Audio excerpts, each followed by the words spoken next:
Hi Doc, ano po ang marirekomenda niyong pills para hindi mabuntis? Marami ang oral contraceptive pills na available in the market at ito ay nahati sa dalawang klase. Una ay ang progestin-only pill. Ito ay naglalaman ng hormone na tinatawag na progesterone. Let me explain how this works. Ito ang illustration ng ating female reproductive system. This is the vagina, the cervix, ovaries, fallopian tubes, and the uterus. At ang progestin-only pill ay tumutulong upang pakapalin ang lining ng cervix para hindi madaling makapasok ang sperm cell papunta sa matres. Tinutulungan din ito ang pagnipis ng lining ng uterus nang sa gayon ay hindi madaling mabuntis ang babae. Recommended ang progestin-only pills sa mga breastfeeding moms, women greater than or equal to 35 years old, and para sa mga smokers. At ang progestin-only pill ay may 28 na tableta. Ang pangalawang klase naman ay ang combined oral contraceptive pills. At ito ay may kombinasyon ng dalawang hormones, ang estrogen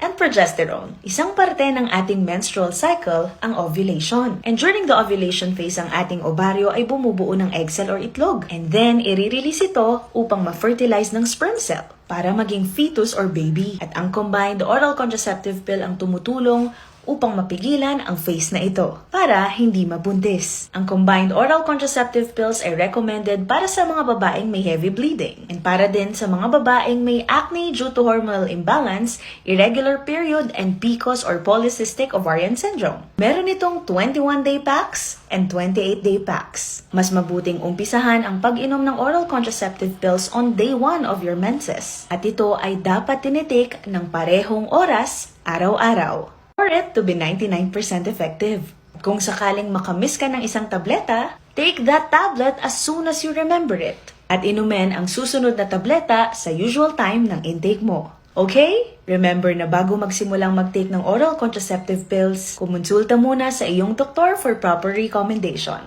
Tandaan na ang best contraceptive method is the one that you will use correctly. So always practice safe sex and do it right.